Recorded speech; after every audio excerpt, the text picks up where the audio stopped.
E se eu te dissesse que existe uma filosofia antiga que pode te tornar invencível diante das adversidades da vida? Um sistema usado por imperadores, escravos, generais e empresários por mais de 2 milênios para manter a calma no caos. Não é mágica, é estoicismo. E nos próximos 7 minutos, você descobrirá como seus princípios simples podem transformar radicalmente sua visão de mundo. Vamos mergulhar na Grécia Antiga e em Roma, mas não espere uma aula de história maçante. Estamos aqui em busca de ferramentas práticas para a mente. O estoicismo nasceu em Atenas, mas foi em Roma que ele ganhou sua verdadeira força e reconhecimento, graças a 3 figuras notavelmente diferentes. Sêneca, o riquíssimo conselheiro do cruel imperador Nero. Epicteto, um ex-escravo que se tornou um dos maiores mestres. E Marco Aurélio, o homem mais poderoso do mundo, imperador de Roma. Se funcionou para eles, em tempos tão desafiadores e caóticos, com certeza funcionará para nós também. Então, por onde começar a explorar o estoicismo de forma simplificada? Pela ideia central que sustenta toda a filosofia. E esta é, talvez, a ferramenta mais poderosa e, ao mesmo tempo, a mais simples que os estoicos nos legaram. Eles a denominavam dicotomia do controle. Imagine sua vida como sendo representada por 2 círculos. Um, pequeno mas intensamente brilhante, é o círculo do seu controle. Dentro dele residem seus pensamentos, suas avaliações, suas decisões e suas ações. E só isso. Este é o seu império pessoal, onde você é o soberano absoluto, e ao redor deste, um círculo vasto e ilimitado de coisas que fogem ao seu controle. A opinião alheia, os engarrafamentos, o tempo, o passado, os eventos globais. Os estoicos afirmam: toda a nossa angústia e sofrimento surgem quando tentamos, à força, arrastar para o nosso círculo interno aquilo que pertence ao externo. Nós nos irritamos com o engarrafamento, como se a nossa raiva pudesse fazê-lo desaparecer. Nós nos angustiamos com a crítica, como se a nossa aflição fosse forçar a pessoa a mudar de opinião. É o mesmo que tentar controlar o vento, inútil e exaustivo. O segredo da tranquilidade está em concentrar 100% da sua atenção e energia exclusivamente no seu pequeno círculo, não no que lhe acontece, mas em como você reage a isso. Aqui reside a sua única e verdadeira força. Mas como é que isto funcionava na prática? Tomemos como exemplo o maior ícone do estoicismo, Marco Aurélio. Pense só, ele era o imperador de Roma, o homem mais poderoso do planeta. À primeira vista, diríamos que ele tinha o poder de controlar tudo o que quisesse, mas ele era mais sábio. Ele compreendia perfeitamente que não podia controlar a traição no Senado, a peste que assolava o império, ou as invasões bárbaras nas fronteiras. O que ele fazia, então? Todas as noites, sentado na sua tenda fria, em meio às suas campanhas militares, ele escrevia. Ele mantinha um diário pessoal, que hoje conhecemos como Meditações. Não era um livro destinado ao público, mas sim uma conversa íntima consigo mesmo. Nele, ele repetia a si mesmo: a minha tarefa não é derrotar todos os inimigos nem mudar o mundo. A minha tarefa é ser uma boa pessoa, aqui e agora. Reagir ao que acontece com coragem, justiça e sabedoria. Ele constantemente voltava o seu foco para o seu círculo interno de controlo. Se o homem mais influente do seu tempo encontrava força em governar a si mesmo, e não o mundo, talvez haja algo de muito valioso nisso para nós também. Não concorda? Agora, do imperador, vamos para seu conselheiro, Sêneca. Ao contrário de Marco Aurélio, que estava no auge do poder, Sêneca se encontrava numa posição muito mais precária. Ele era um dos homens mais ricos de Roma, um dramaturgo renomado e um político influente. Mas ele tinha um problema bastante peculiar. Seu chefe era o imperador Nero, e Nero, para usar um eufemismo, não era o melhor dos chefes. Imagine o líder mais tóxico, imprevisível e caprichoso que se possa conceber, e multiplique isso por 1000. Todos os dias, Sêneca ia para o trabalho sem saber se seria elogiado ou se receberia uma ordem de execução. O que ele podia controlar nessa situação tão volátil? Definitivamente não os acessos de fúria de Nero, nem a sua paranoia. Sêneca só podia controlar a si mesmo, suas reações, seus conselhos, sua própria dignidade. Ele ensinava que eventos externos, mesmo a ameaça de morte vinda de um tirano, não podem atingir a nossa cidadela interior, a menos que nós mesmos o permitamos. Sua vida se tornou um verdadeiro treinamento intensivo para a preservação do autocontrole. E suas lições continuam incrivelmente atuais para todos que enfrentam pessoas difíceis ou estresse no ambiente de trabalho. Agora, descemos das alturas do poder até as camadas mais humildes da sociedade para conhecer o terceiro grande estoico, Epicteto, e sua história é, sem dúvida, a mais extraordinária. Epicteto foi um escravo. Ele não possuía nada, nem mesmo o próprio corpo. Diz a lenda que seu cruel senhor, num acesso de raiva, começou a torcer-lhe a perna. Epicteto calmamente observou. Cuidado, você vai quebrá-la. O senhor continuou, e a perna quebrou-se. Epicteto apenas acrescentou. Eu avisei. Ele não gritou, não chorou, não implorou. Por quê? Porque ele já há muito tempo havia compreendido o principal segredo estoico. Seu corpo podia ser acorrentado, sua perna podia ser quebrada, ele podia ser vendido ou morto. Tudo isso estava no círculo externo, fora do seu controle. Mas sua mente, seus julgamentos, suas escolhas, permaneciam absolutamente livres. Ele provou que se pode ser escravo por fora, mas rei por dentro. Epicteto demonstrou que a verdadeira liberdade não depende das circunstâncias externas. Ela é um estado de espírito, e se um ex-escravo conseguiu encontrar a liberdade em tais condições, o que nos impede de encontrá-la em nossos problemas cotidianos? Mas, alto lá! Depois de todas essas histórias de imperadores e escravos mantendo a calma diante da morte, pode ter surgido uma pergunta válida em sua mente.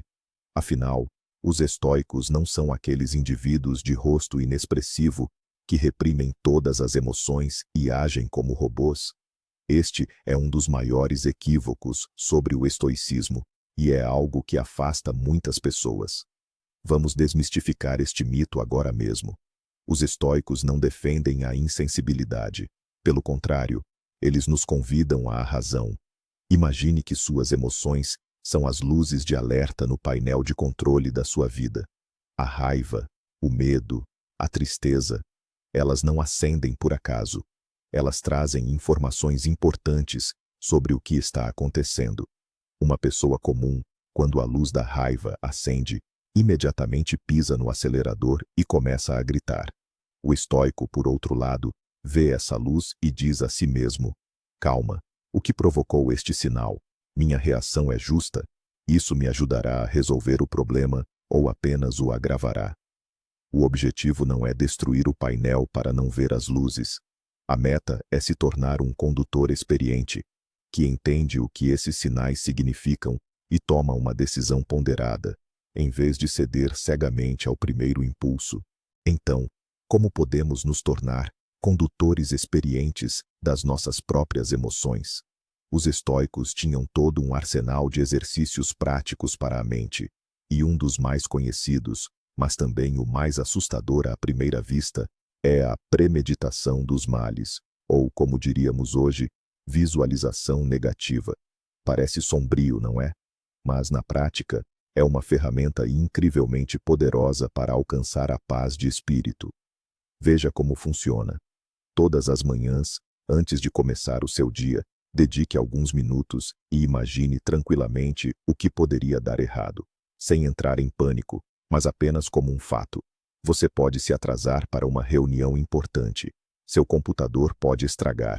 A pessoa com quem você contava pode te decepcionar. Você pode até imaginar que perde algo ainda mais valioso: o emprego, a saúde, um ente querido. Qual é o objetivo? Há dois objetivos principais. Primeiro, você se prepara mentalmente para possíveis dificuldades, e se elas acontecerem, Isso não o pegará de surpresa. Você já terá um plano, e o impacto emocional será menor. E, em segundo lugar, e o mais importante, depois dessa premeditação, você abre os olhos e percebe que nada disso aconteceu ainda. Seu computador está funcionando. Seus entes queridos estão por perto. E você começa a valorizar o que você tem muito mais. É uma vacina contra o estresse e um poderoso antídoto contra a complacência. Se o exercício anterior pareceu um pouco pesado, o próximo, por outro lado, vai trazer uma sensação de leveza e uma nova perspectiva. Ele se chama o olhar de cima. É, no fundo, uma meditação guiada que até o imperador Marco Aurélio praticava para lidar com o peso de governar um império. Faça isso mentalmente, agora mesmo. Imagine-se descolando da sua cadeira e flutuando para cima. Você vê seu quarto, depois sua casa, sua cidade, tudo vai ficando cada vez menor. Subindo mais ainda, você enxerga seu país como uma mancha no mapa, e em seguida, o planeta inteiro, uma pequena esfera azul e branca na escuridão silenciosa. Mas não pare por aí.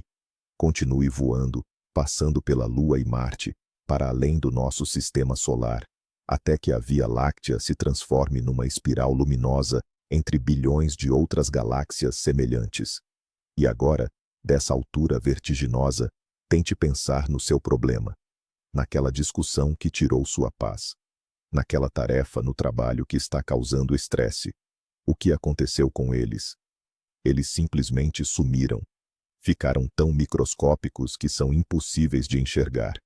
Este exercício não é uma forma de fugir dos problemas. É uma maneira de enxergar a verdadeira dimensão deles. Ele cura instantaneamente o egocentrismo e nos lembra que a maioria das nossas ansiedades não passa de uma tempestade num copo d'água, num planeta minúsculo, numa vastidão infinita.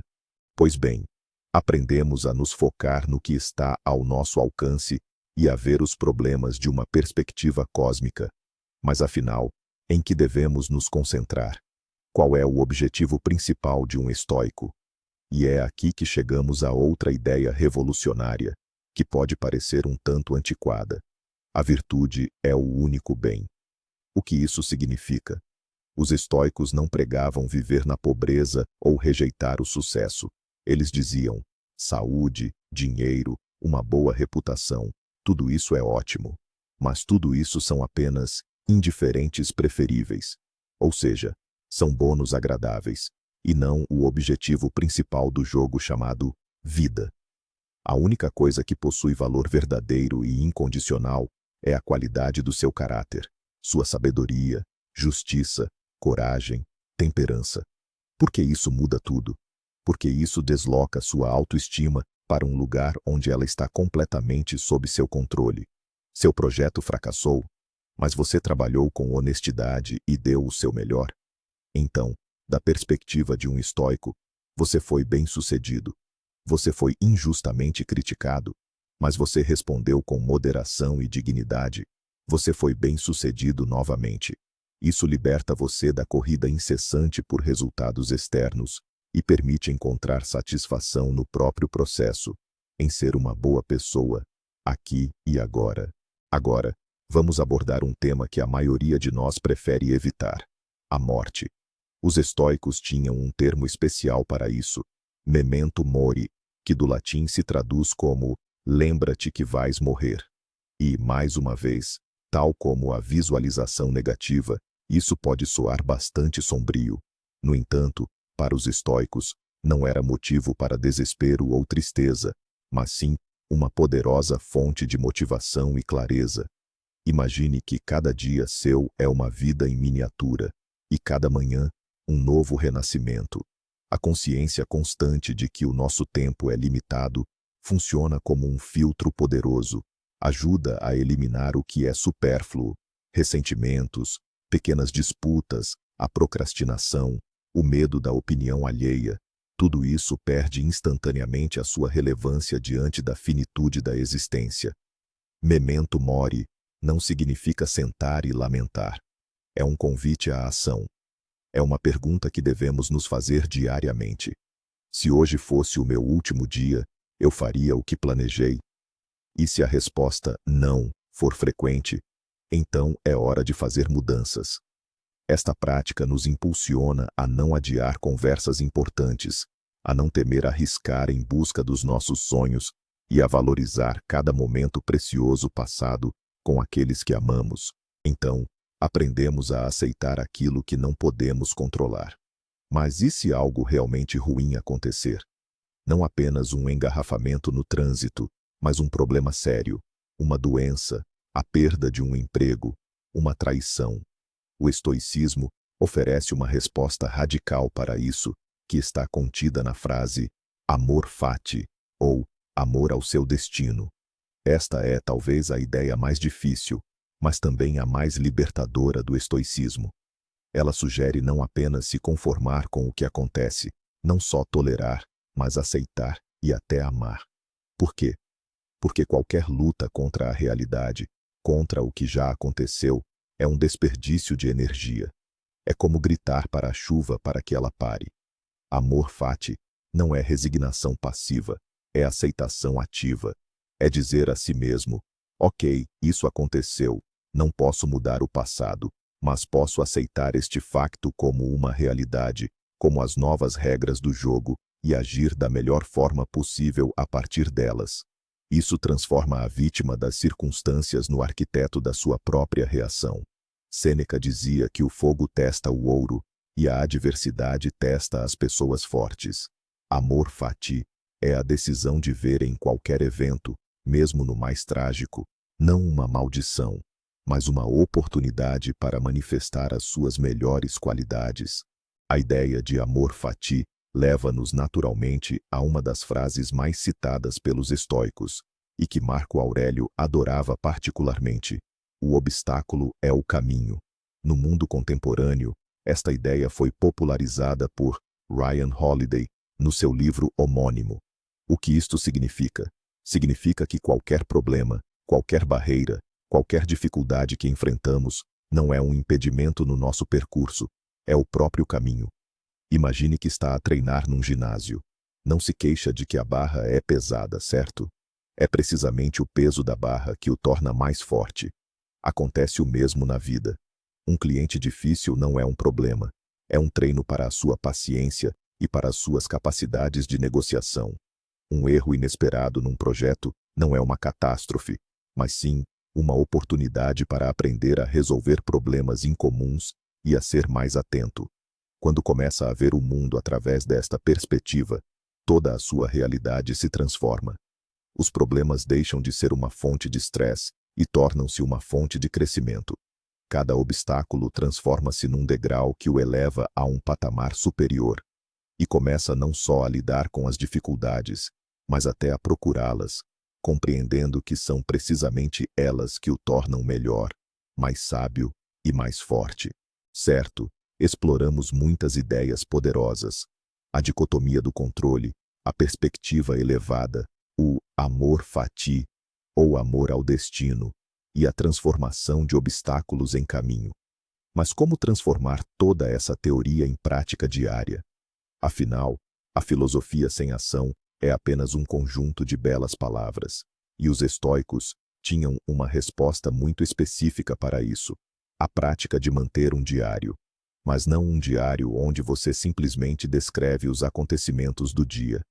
Era um diário estoico especial, que funcionava como uma ferramenta para treinar a mente. Pela manhã, o estoico dedicava alguns minutos para se preparar para o dia que se iniciava. Ele fazia a si mesmo perguntas como: com que dificuldades posso me deparar hoje? Com que pessoas desagradáveis talvez eu precise lidar? Como posso aplicar os princípios do estoicismo para reagir a isso com sabedoria e serenidade? Era uma espécie de ensaio mental para o dia. E à noite, antes de dormir, ele abria o diário novamente para analisar o dia que havia passado. Ele se perguntava: o que fiz bem? Onde errei? Onde cedi à raiva ou ao medo? O que eu poderia ter feito melhor? Não era um ato de autoflagelação. Era uma análise honesta e construtiva, como a de um atleta após um treino. Essa prática simples que toma apenas 10 a 15 minutos do seu dia, permite calibrar constantemente sua bússola interna e transformar a filosofia de teoria em uma habilidade prática para a vida. O aspecto mais impressionante ao estudar o estoicismo é perceber que o homem que melhor formulou a ideia de liberdade interior era, na verdade, um escravo. Epicteto era manco, pertencia a um senhor cruel que, segundo a lenda, lhe partiu a perna. Mas Epicteto defendia que o verdadeiro senhor é aquele que domina a sua própria mente. O seu corpo podia estar acorrentado, mas os seus julgamentos, as suas escolhas e a sua vontade permaneciam livres. Ao mesmo tempo, o seu senhor, com todo o poder nas mãos, era escravo da sua própria raiva, dos seus medos e dos seus desejos. Que reviravolta, não é? Uma filosofia que torna o escravo mais livre do que o seu senhor.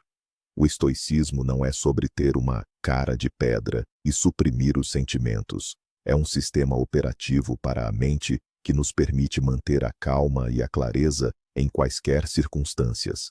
Ele ensina-nos a separar o que podemos mudar do que não podemos e a encontrar oportunidades em cada obstáculo. É o caminho para a fortaleza interior e a verdadeira liberdade. Obrigado por ter assistido a este vídeo até o fim. Se estas ideias lhe pareceram úteis, deixe o seu like e inscreva-se no canal para não perder os novos conteúdos. E agora, uma pergunta para si. Qual princípio estoico lhe pareceu mais relevante para a sua vida neste momento?